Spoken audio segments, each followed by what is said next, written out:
Clement, the author of How to Go from Employee to Entrepreneur and the host of your weekly business show, Bebe Means Business, the show where we discuss everything you ever wanted to know about business but you were afraid to ask. How do I start my business? How do I raise the finance? How do I grow my business? Where am I going to find my customers? Join me every Tuesday at 1:30 p.m. on Star Radio UK to get all the information and tips that you need to become a successful entrepreneur and become financially free. Remember, don't let life dictate to you. Rather, put your signature on life. Get ready for this. Good afternoon, ladies and gentlemen, and welcome once again to the show that is the highlight of your week. I know it is. You're welcome to the Bebe Means Business Show. This is a show, as you know, where you get all your advice, your tips, your information, to do everything to do with business and entrepreneurship and how to create wealth and become financially free. Today I have something different because, as you know, in the UK, October is Black History Month. It's Black History Month, where we celebrate all our achievements. We inform other ethnic groups as to our history, all that we have done and contributed to the economy of not just this nation, but other nations. And we celebrate that. But I also want to use this time as a time of reflection amongst ourselves, just between me and you. We'll use it as a time of reflection. We're going to be talking today about Black businesses. Where are we now? Black businesses, where are we now? But before I delve into it, those of you who want to, and I don't see why you wouldn't want to, you can connect with me on Twitter at Bebe Clement. Twitter at Bebe Clement, that's my Twitter handle. Or if you're more used to Instagram, if you use Bebe_Clement. Or indeed, if you want to connect with me on LinkedIn, just type in my name, Bebe Clement, and I will definitely come up. But I'd encourage you to join because I'm always throwing stuff out there that will really help you on your entrepreneurial journey. So by all means, please connect with me. As you know, I run a group of small companies, and I'm also the author of that book that you can see at the bottom of the screen, How to Go from Employee to Entrepreneur. Now, as you know, we're in perilous times when it comes to job situation. We're in perilous times. But for many of you, this is the best time to start something that you've always wanted to start. This is the time to pursue the dream that is on the inside of you in relation to business and wealth creation. So if you're planning on embarking on that journey and you're not sure how to do it, I'd encourage you to get that book. You can get it from Amazon for $12.99, or indeed you can get it from my website, which is www.bbclement.com for the same price, and that will definitely help you on your journey. Okay, so if you're just joining me, I'm your host, Bebe Clement, and as I said earlier today, in celebration of Black History Month, we are going to be looking at Black business. Where are we now? Now, in as much as we want to celebrate all that we're doing in relation to business and entrepreneurship, but I also think that there's no point in us having a sentimental view of things if the reality is actually very different. So we're going to have a close look at the reality of where we are so that we can do better where need be, so we can make better strides and just improve and speed up the journey of becoming financially free, not just as individuals, but as a people. Speed up the journey of becoming financially free. So we're going to be looking today at where we are and where we should be and what we need to get to where we should be and what is holding us back. What is holding us back? So let's have a look at it. So the first thing I'd like us to have a look at is property. Now, as you know, when it comes to wealth creation, property is key, and I'll go back to that in a minute. But what interests me is I was reading some research done by Bloomberg earlier in the year. And according to Bloomberg, the typical Black family in the UK has zero, not 10%, not 5%, zero wealth accumulated in property. Whereas the average Caucasian or white family has £161,000. I'm going to say that again because it is alarming. And I want it to alarm you properly so that we do something about it.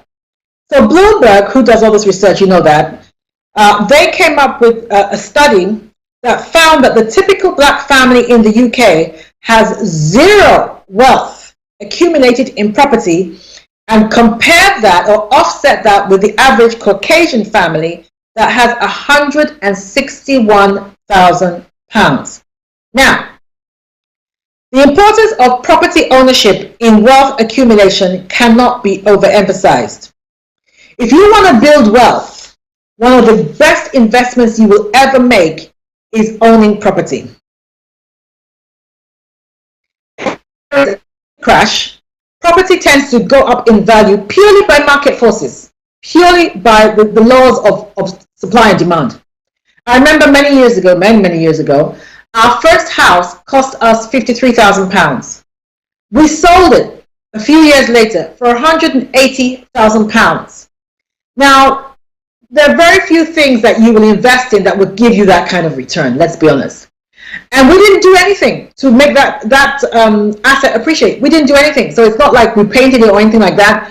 We didn't do anything. Just sheer market forces makes it increase. Now, obviously, if you have a property crash, then the opposite will happen. The property will lose value. But having said that, even in a property crash is a great time to actually buy property that you wouldn't normally be able to afford when there's a boom. So whichever way you look at it, property is a great investment. It's a great investment. Now, the reason why that finding by Bloomberg should be a source of fear to us and a source of panic to us as a people is because property is an appreciable asset, as I've said. An asset is anything that puts money in your pocket.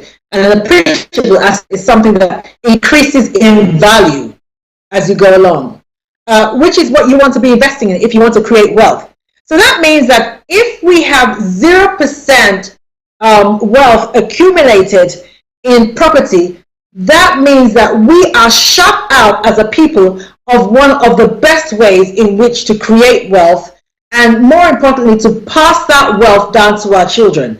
Now, as you know, for those of you who listen to this program a lot, you know that I'm very big on the whole generational wealth thinking. I don't believe that when you're creating wealth, you should be thinking just about you or maybe your spouse. You got to be thinking generationally. The Bible says that a wise man or a good man leaves an inheritance for his children's children, not just his children, his children's children. So we should be thinking generationally. I think that's a good thing to borrow from the Bible. We should be thinking generationally.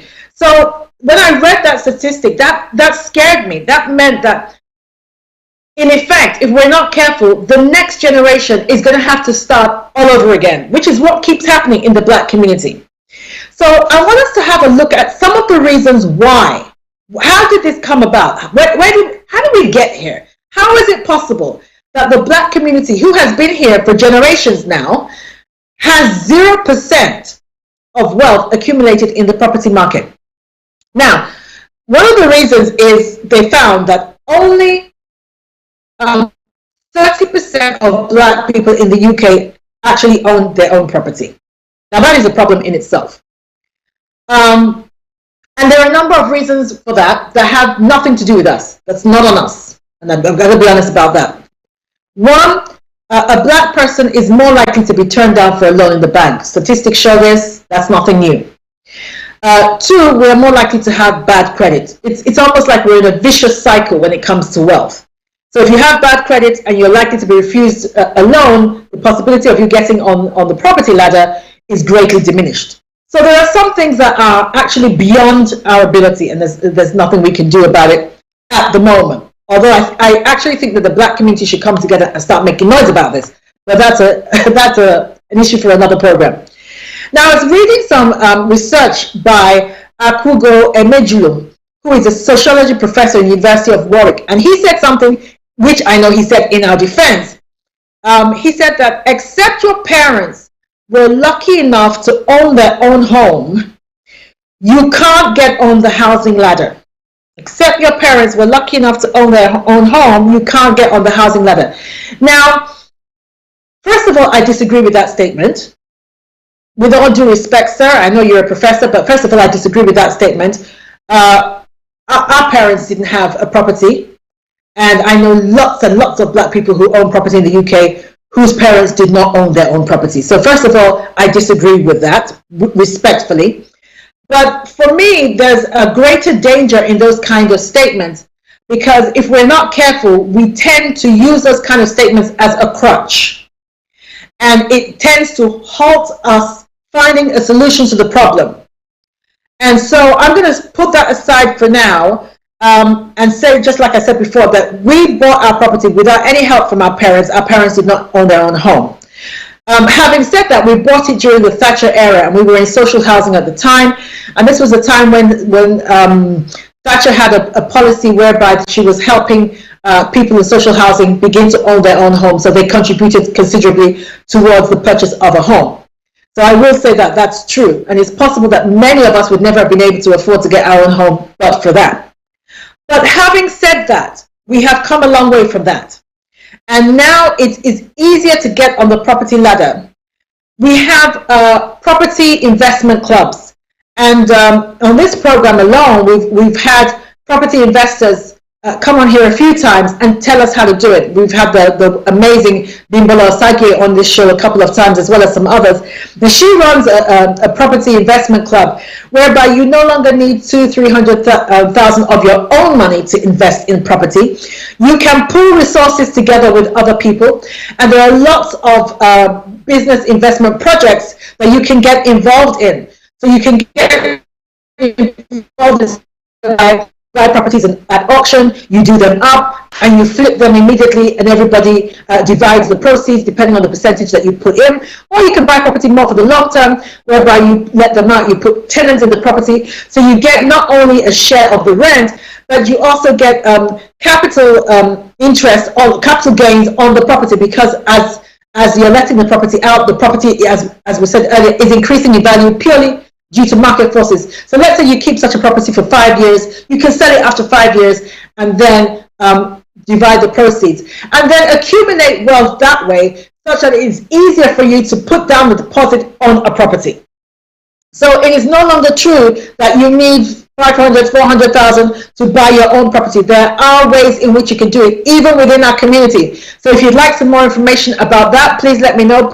Send me an email or send me put something in Facebook. If you're following us on Facebook, put something in the chat, and we can get some information to you, some details to you, that you can get some more information as to how to do this. Do not be denied unnecessarily, because there are ways through these things. Now, those are the reasons that came out in the report, and some of the reasons that Akogo Amejulo brought to our attention. But with respect, I would like to give some of the reasons why we are having such problems in relation to property, and why we have zero wealth invested in property. So I want to just share the ones that I have observed from my own personal observations. Now, you don't have to agree with me. You don't have to agree with me, but these are my own personal observations.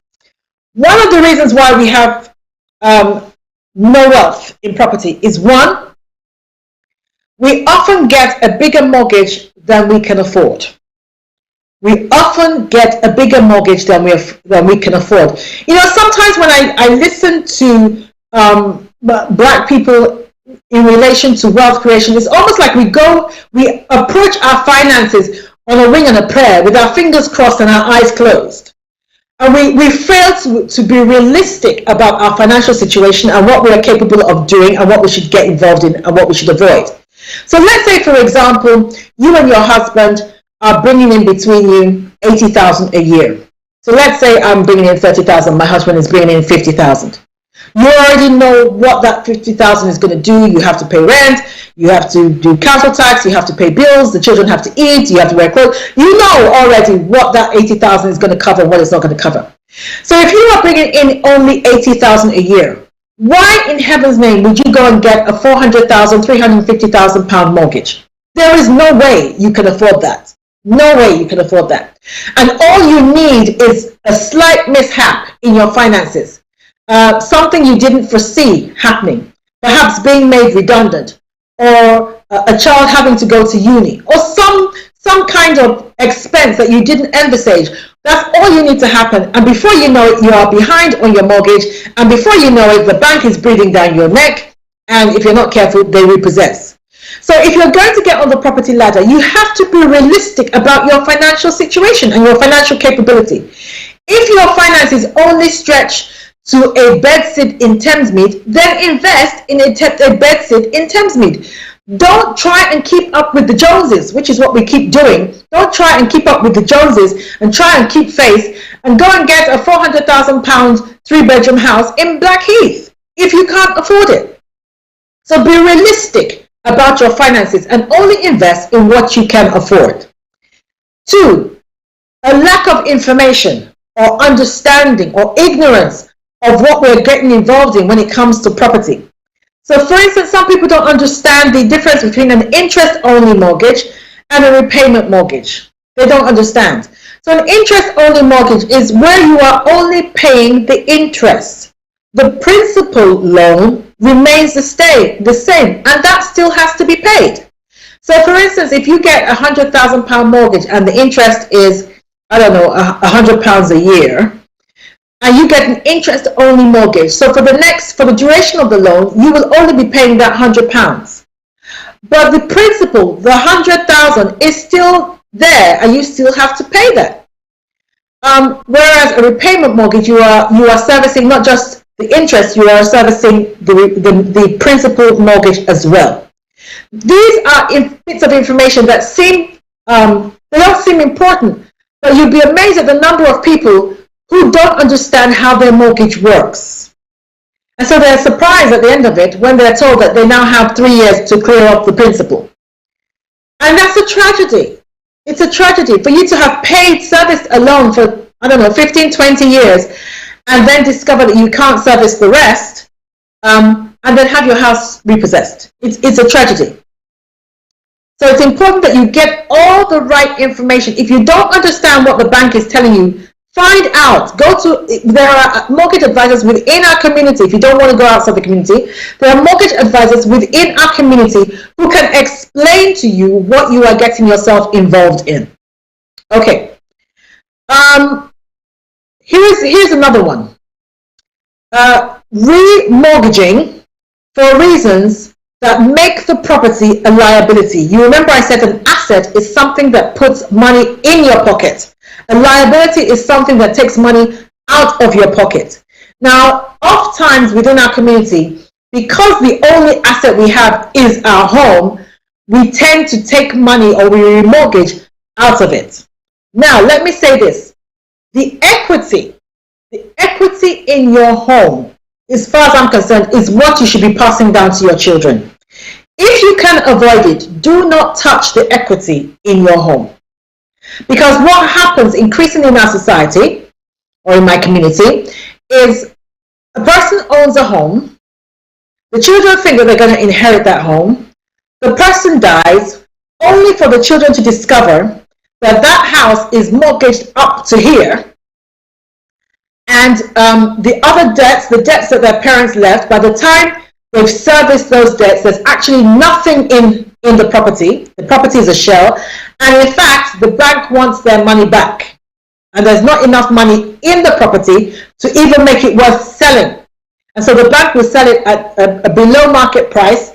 And we've often seen cases where the children are actually left with a debt from the house. Something that should have been an asset now becomes a debt for the children. Ladies and gentlemen, moms and dads, if you can, please avoid taking the equity out of your home, except where you are taking the equity out to invest in something that you know is going to produce a financial yield. So perhaps you're taking the money out to invest in a business or another investment, something like that. But don't take the money out to do what we often do. Don't take the money out to go and bury your dead father in Africa because you want to impress people that really don't wish you well and they don't like you.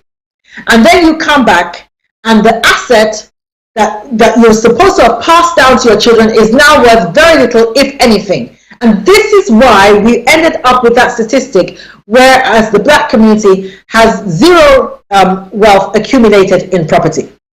So please, we've got to learn the lessons. And I know I'm sounding very hard-hitting, but you know, I would like you to see this as a checkup. The first thing your doctor does is he assesses the patient. He diagnoses the patient. This is what is wrong with you before he can recommend or offer a medication. There's no point in offering medication when we don't know what is wrong with you. So take it as we are analyzing as a people, what are the issues that we are facing in relation to black business and in relation to building wealth. Okay, I hope it's taken in that spirit, because that's the spirit in which it's meant. All right, another reason why is because we don't use the property as an asset. We don't make it work for us. So for instance, let's say you own, I don't know, a 4-bedroom house. And hitherto you had 3 kids and they all had their own bedroom. But now the kids have all flown the nest, or the kids have gone off to university. Why don't you make that property work for you? Why don't you let out one of the rooms? Even if it's £400-500 that you are getting, £400-500, if you pay that money towards your mortgage, you will pay off your mortgage a lot quicker than you anticipated. So these are things that you should think about. Now, yes, I get that. I don't like having strangers in my home either. But it is something that you should consider, because then the property is working for you. And you know, I'm a strong proponent of not working hard for your money, making your money or making your asset work hard for you. Another thing you could do is consider downsizing. So if you have a 4-bedroom mansion and the kids have all gone, do you really, what is the point of you and your husband or you and your partner sitting in a 4-bedroom house on your own? You might consider downsizing.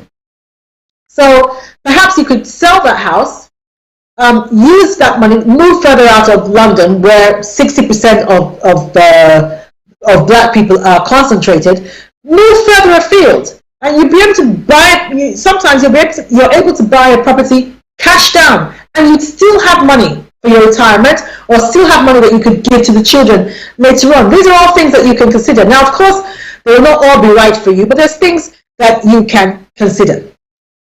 Okay, another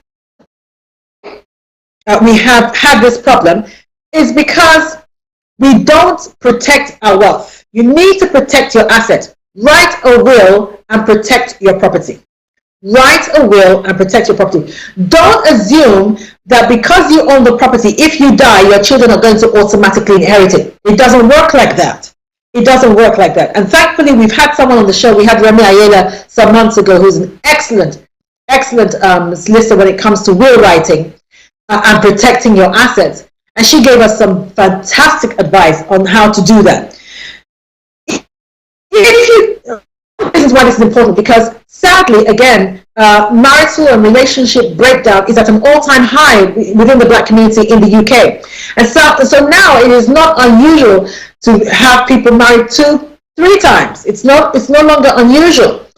And what then happens, I'll give an example. So let's say a husband and wife are married and one of the spouses dies. Let's say the wife dies, and she thinks, obviously, that if she dies, her part of the house is going to go to her children. But then the husband remarries, and he marries someone who had her own children.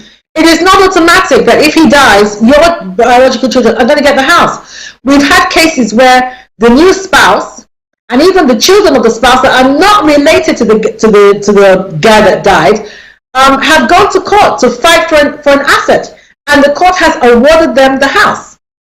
So don't think it's automatic. You have to protect your assets. Write a will. Specify exactly how you want this asset to pass on and who you want it to pass on to. Because if you don't, you may be in for a shocker that may make you roll over in your grave. And your children may not be the better off for all the hard work that you have done in accumulating this asset. And the fact that you failed to protect it may rob your children of what you intended for them to have. Not maintaining your property. Not maintaining your property and letting it go into disrepair will knock a lot off its value. It will knock a lot of its value. Now, maintenance is not something as a community that we're very good at doing. Don't let that happen with your property. So as times are going along, continuously look at your property. What needs doing? Do I need to replace the windows and replace them with double glazing? Does it need a lick of paint? Do I need to buy, something else for the house? That crack in the wall, does it mean there's subsidence? Don't ignore it. Don't ignore it, because it's not going to go away if it is subsidence. These are the kind of things that you need to pay attention to and do something about, because those are the things that make the property depreciate, and they're avoidable, totally avoidable. I'm telling you, just painting your house can increase the value. Just painting it can increase the value.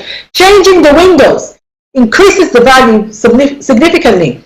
Adding an extra room to the house, whoa, increases the value significantly. So these are the things that we must do to change this story. We've got to change this narrative. I'm hoping that in 2-3 years, if Bloomberg carries out the same research, they will come to a different conclusion. That is my prayer, and I hope that prayer will be heard.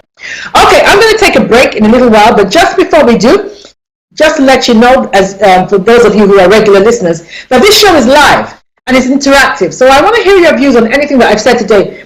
Maybe you disagree. Maybe you believe that black people do have wealth in property, and you disagree with the Bloomberg finding. Maybe you agree with Akugo Emejula that it's not our fault that we're not able to get on the property ladder. You're entitled to your opinion, but I want to hear it. So by all means, hook us up. You can hook us up on our Twitter handle, which is @StarRadioUK, or you can text or WhatsApp us on 07539 661 744. That number again, 07539 661 744, or drop us an email at info@StarRadioUK, or join us on Facebook. If you're joining us on Facebook, just put your question or your opinion in the chat, and I will shout it out after the break. Okay, I'm going to go get some water because my throat is hurting, and then I'll be back in a minute. Don't go away. Hi everyone, it's your girl Bebe Clement, the author of How to Go from Employee to Entrepreneur, and the host of your weekly business show, Bebe Means Business, the show where we discuss everything you ever wanted to know about business, but you were afraid to ask. How do I start my business? How do I raise the finance? How do I grow my business? Where am I going to find my customers? Join me every Tuesday at 1:30 p.m. on Star Radio UK to get all the information and tips that you need to become a successful entrepreneur and become financially free. Remember, don't let life dictate to you. Rather, put your signature on life. Get ready for this. Okay, ladies and gentlemen, welcome back. And for those of you who are just joining us, I'm your host, Bebe Clement, and you are tuned into the program of the week, Bebe Means Business. This is the show where you get all your information and advice on anything and everything to do with business, entrepreneurship, creating wealth, and how to become financially free. Okay, so just before the break, we were looking at today's topic, which is Black business. Where are we now? And we were having a cold, dispassionate view of where we are as entrepreneurs and what we need to do to get to where we want to be. And we were looking at property as an asset. And the Bloomberg report, the sad, very sad and disheartening Bloomberg report that black people in the UK have 0% of wealth accumulated in property. So now I'd like to look at business itself, black business itself. All right. Now, an equally disheartening statistic is that the lifespan of the average UK-based black business is from conception to death 5 to 7 years. Oh God, 5 to 7 years. Rather than in the Asian community, the average lifespan of a business is 1 generation. A generation is 25 years. And that is from conception to death. So it's not even from the start of the business. It's from conception. From the day a black person in the UK wakes up and says, do you know what, I'd really like to go into business. The minute he starts thinking about it, to the day he closes it down, is no more than 5 to 7 years on average. Now, I'm not saying that that's every business, but on average, that is the case. And I've done some considerable research into this. There's a particular street in my area that has a lot of black businesses. And I've done some research into this, using that as a case study. And for me, that's correct. That is correct. So we are going to have a look at the reasons why. Why is it that our businesses do not last long? What are we doing wrong? What are we doing different from other community groups? Let's have a look at some of those things. One, and again, these are my opinions based on my experience and my interaction with black business owners in the UK. Again, you don't have to agree with it, that's fine, but these are my findings. One, we don't do enough market research. We don't do enough market research. We tend to wake up and think that we have a brilliant idea, and because we think it's a brilliant idea, and because we think it's something that we like, we think that everybody else is going to like it as well. And oftentimes we're wrong. Oftentimes we're wrong. You need to do your market research. Is there actually a market for this product or service? That's the first thing you need to do. Then another thing we fail to do is we fail to identify our demographic. In other words, we often think that our product or service has universal or will have universal appeal. And that again is not true. Every product, every service has what we call a demographic, a specific group of people that will be interested in your product. And so you need to be able to identify that demographic even before you commence on the business as part of your market research.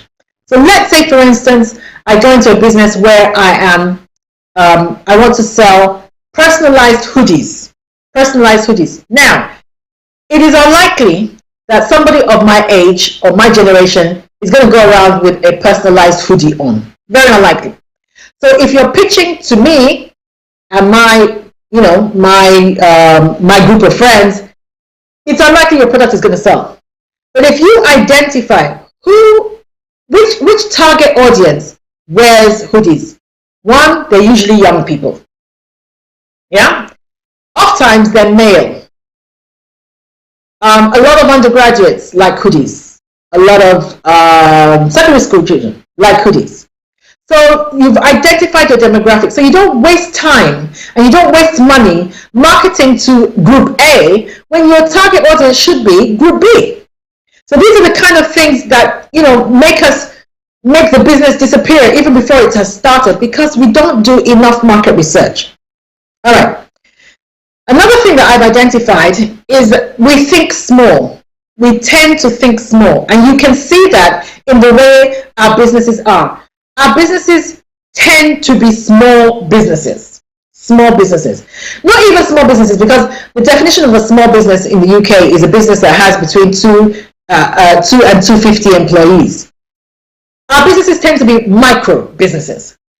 One-man bands. That's what our businesses tend to be. It's very unusual to have a black-owned business that has staff for a start. We are the be-all and the end-all in the business. That will affect your growth. That will definitely affect your growth. You can't be everything to everyone. When you start off, yes, you tend to be that. But very quickly, you need to move away from that. You need to get other people on board and move away from that.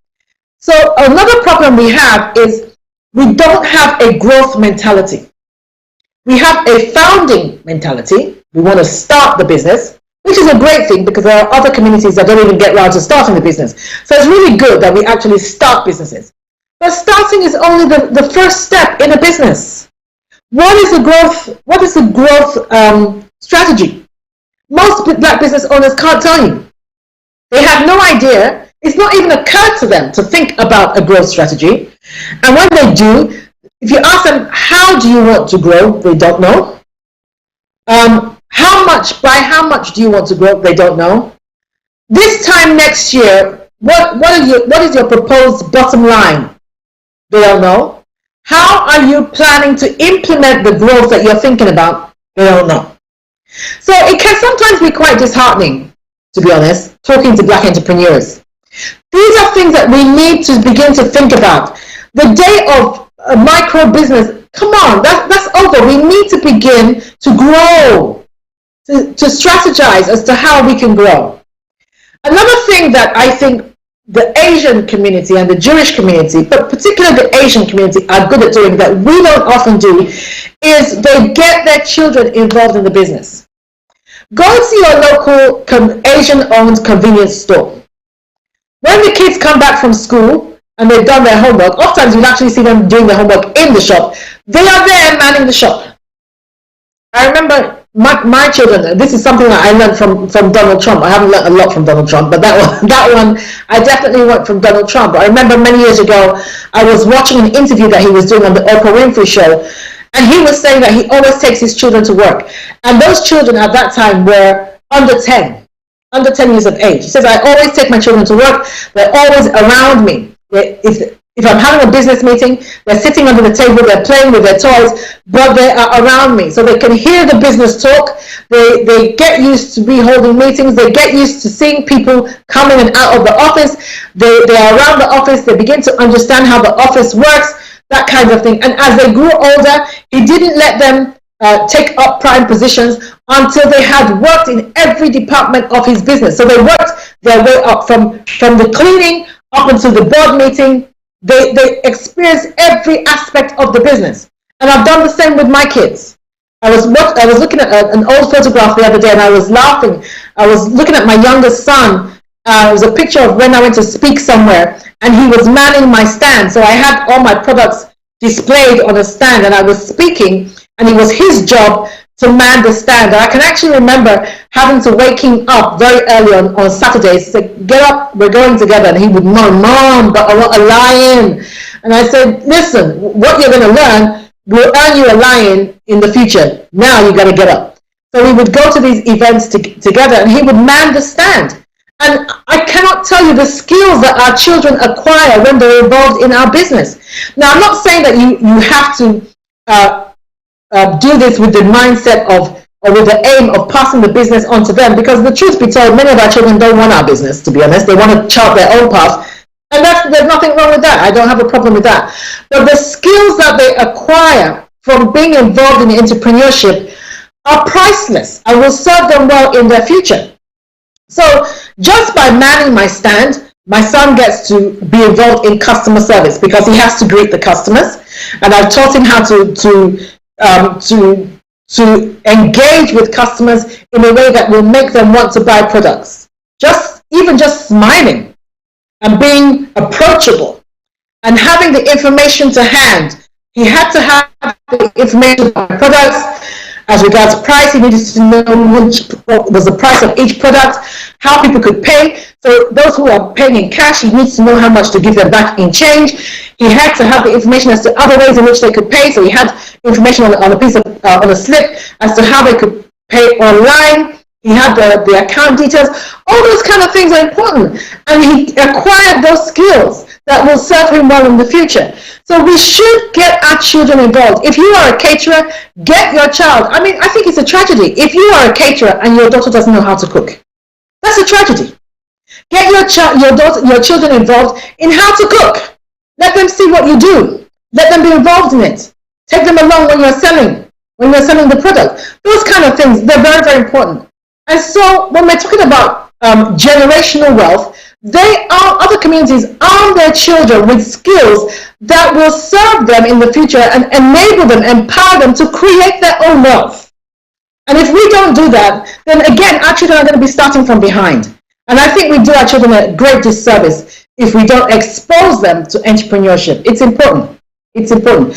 Don't let your children just lie around during the summer holidays. Let them go and work.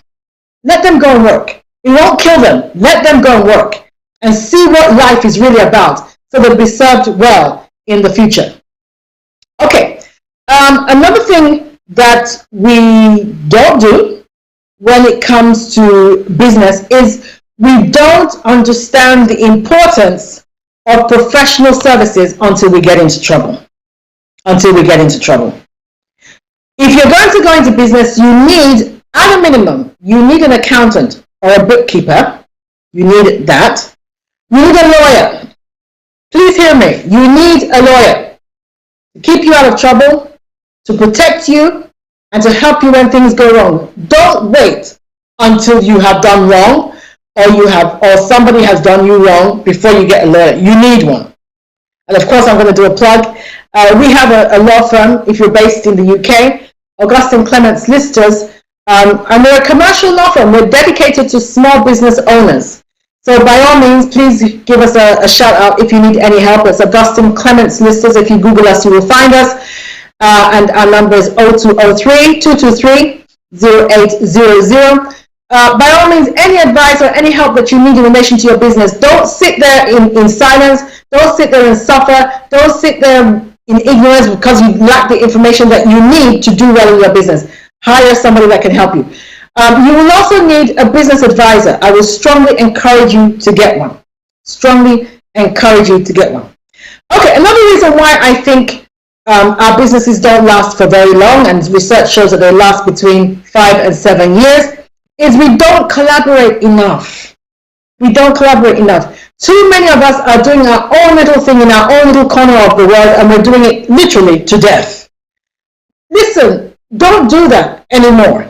And I've got to say, this is one area that I'm pleased to see in the recent years. And when I say recent years, I'd say within the last 3 years. But that is changing. I see more and more black groups begin to come together. What can I do that can help you? What can you do that can help me? One of the things that I'm doing tomorrow, actually, I'm speaking at the Christian Christian Millionaires Book Club. I'm speaking there, and I'm going to be speaking about a mastermind group and promoting a mastermind group that I run to them, because it is a way in which you can collaborate. I cannot overemphasize. Actually, Archie, if you'd be kind enough to put that on the screen. I cannot overemphasize the importance of being involved in a mastermind group. I really can't. I can't overemphasize, because a mastermind group, it brings together a group of like-minded entrepreneurs. You're all on the same page. And all they do is they brainstorm and they help you solve problems in your business that will stop your business from disappearing off the face of the earth. They help you. They lend of you their expertise, they lend of you their contacts, and sometimes they even lend of their money to ensure that your business succeeds. And they hold you accountable. And these are the things that you need in business. Otherwise, entrepreneurship can be a very lonely enterprise. It can be very lonely. And if you're not careful, something that started as a good idea or can turn into something that frustrates you and depresses you and disappears off the face of the earth. So you need to have these kind of collaborations. Look, we've got to move away from small-minded thinking. I have known people who have refused to collaborate because the collaboration would have meant that their name would not be on the door, or their name would not be on the stationery, or they would no longer be the MD. Who cares whether you're the MD? Who cares whether you're named as a director? I would rather be involved in something that is working, be involved in something that has 10% profit than own something that has, own something 100% that has 0% profit in it. What's the point? What is the point? I was watching, I was sharing this with my husband yesterday, actually. I was watching Shaq O'Neal on the Ellen show the other day. And he was talking about how he is one of the largest shareholders of Google. Who knew? You never hear Shaq O'Neal's name mentioned in relation to Google, but he's one of the largest shareholders. Who cares whether your name is written on the stationery? What is important is that you are involved with somebody or with something that can take you from A to B in your business and make it grow. That's what is important. That is what is important. Okay. So I think I'm going to end that there. I'm going to end that section there. And we're going to take another quick break. And when we come back, we're going to go into the book corner. Now, for those of you who don't know, I've introduced a section into the show called the book corner, because it is very important that as entrepreneurs, we are growing. Oftentimes, we're so busy doing stuff that we don't grow. And actually, I'm going to end with that. But another reason why we don't grow is because we have our finger in too many pies.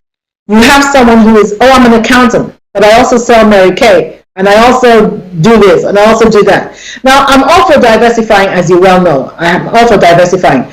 But you must have a main thing that you are doing. Yes? You must have a main thing that you're doing. Everything else is peripheral. Anything else is peripheral. And if you have your finger in too many pies, that dissipates your ability to concentrate on the main thing. So keep the main thing the main thing. Having your finger in too many pies doesn't necessarily increase your bottom line. It doesn't. So concentrate on the main thing. And if you're going to invest in something else, invest in such a way that it can run by itself. It doesn't need your brain power. It doesn't need your physical presence. So either get yourself involved in something that you can automate, or you have a team that can run it for you. Okay? Otherwise, sooner or later you're going to find yourself running on empty, and it will affect your business. So we're going to take a short break, and then we'll come back, and we're going to be reviewing. We're still reviewing T.D. Jakes' book, Reposition Yourself, and mining some of the nuggets that are contained therein. See you in a moment. Hi everyone, it's your girl Bebe Clement, the author of How to Go from Employee to Entrepreneur, and the host of your weekly business show, Bebe Means Business, the show where we discuss everything you ever wanted to know about business, but you were afraid to ask. How do I start my business? How do I raise the finance? How do I grow my business? Where am I going to find my customers? Join me every Tuesday at 1:30 p.m. on Star Radio UK to get all the information and tips that you need to become a successful entrepreneur and become financially free. Remember, don't let life dictate to you. Rather, put your signature on life. Get ready for this.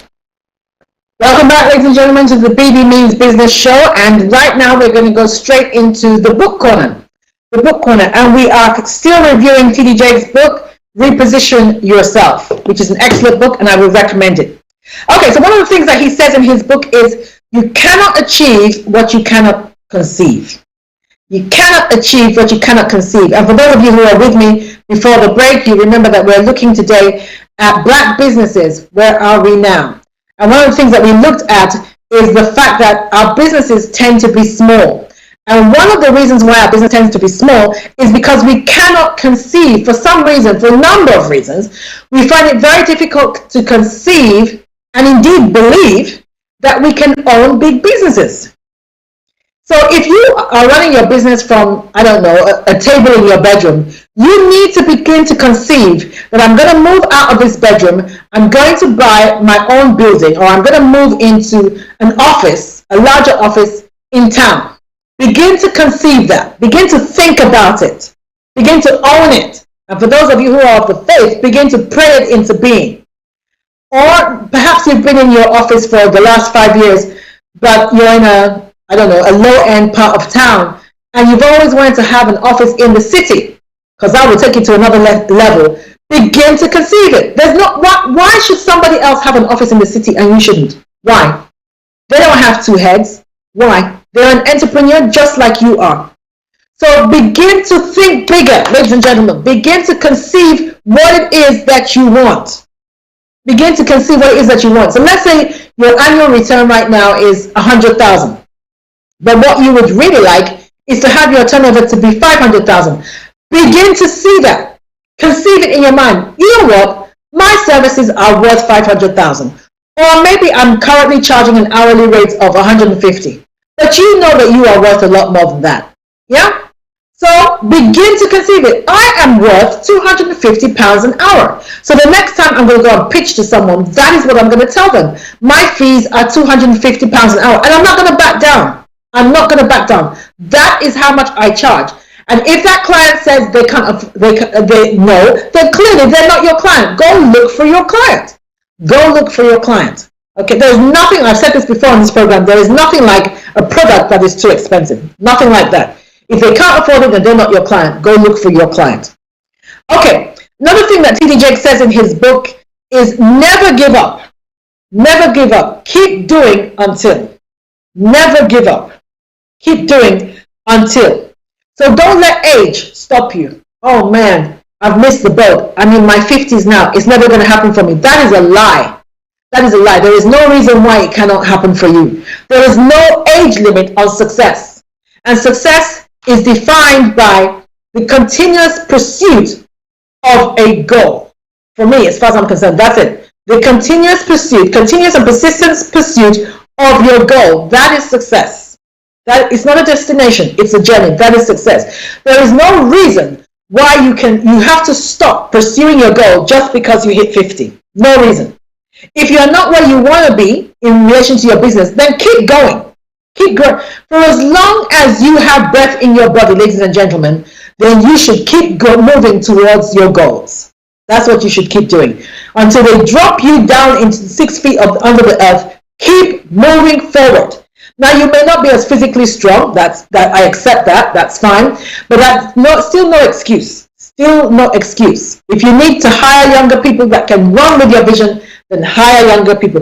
There are young people walking around doing nothing with their time. Let them come and work in your business voluntarily until you are able to pay them. Okay? So never give up. Don't let age or even lack. Don't let your bank balance psych you into believing that is all you are worth. It's a lie. It's a lie. You are worth a lot more than your bank balance will have you believe. Worth a lot more. Mind what God placed in you. Now is the time. Those creative ideas that God put in you, those gifts and abilities that God placed in you, begin to stir them up. Begin to mind them and use them to create wealth. Keep doing until. Another thing that he says is that you will take on the characteristics of a winner just by being around those that are successful. Oh, I love that. I got to shout out an amen to that one. I've got to shout out an amen to that one. If you are around, if you make a conscious effort to consistently hang around wealthy and successful people, you will begin to take on their characteristics. You'll begin to talk like them, think like them, dress like them, dream big like them. Dream big like them. Listen, you've heard me say this before. If you have 7 broke friends, guess who's going to be number 8? Okay, it's a no-brainer. So sometimes you need to analyze the people that you're hanging out with and ensure that they are where you want to go, or they are going in the same direction as you want to go, which is why I definitely recommend being in a mastermind group, because you're all going in the same direction. All right. He also says, and I'm going to end with this, that you must give yourself permission to lay down some of the balls that you are juggling if they are not advancing your core cause, and to say no to what are even good opportunities for the very same reason. I'm going to say that again. You must give yourself permission to lay down some of the balls that you are juggling. Like I said just before the break, some of us have got our fingers in too many pies, and they are not profitable. So use this as an opportunity to analyze, okay, what exactly am I involved in by way of business? Is me selling cosmetics, is it really helping me? For all the effort and the time that I'm putting into it, is it really increasing my bottom line such that it justifies all the time that I'm spending on it? Or if I did away with that, would that give me more time to spend on my core business? Would I be able to invest more in my core business, and the growth therein that would come as a result would be more than me wasting my time in 4 or 5 different businesses? So he said you must give yourself permission to lay down some balls. If that doesn't make you a failure, if you've been involved in the business for some time and it's not working and clearly it ain't going to work, the fact that you lay it down doesn't make you a failure. You must distinguish being a failure from a business not doing what you wanted it to do. Okay? Failure should not be personal. That doesn't make you a failure. So give yourself permission to lay down some of the balls that you are juggling. And that might extend to things beyond your business. There might be other things that you are involved in that are taking away from your business. One of the things that I discovered is that mentoring or coaching people takes away from my core business. So I limit the number of people that I coach or I mentor a year. I only take on a certain number of people that I mentor a year. And for me to mentor you, you have to be, I have to see that you are serious about what you are. I haven't got the time to just be pouring myself into somebody that's, that's very casual about their business. I got to see that you're hungry. You're hungry. So I limit my time to those kind of people so that, again, I don't dissipate my energy. So give yourself permission to lay down some balls that you are juggling that are not working, that are just not working. Okay, ladies and gentlemen, I want to thank you so much again for your time. I do respect the fact that you could be doing something else with your time, so I'm glad that you're spending it with Bebe on the Bebe Means Business Show, and I know it's worth your while, which is why you keep coming back. I want to give a shout out to everybody that's listening from all over Africa, because we have an increased number of people listening from Africa. So I want to thank you so much for the support. Thank you for tuning in every week. Tell others, there's lots to learn. If you've got children who seem like they're not doing anything with their life, tell them to tune in. You never know what spark will be ignited in them, so that you ensure that they have a bright future. Ladies and gentlemen, thank you once again. Stay safe, stay well, and as I always say, don't let life dictate to you. Rather, put your signature on life.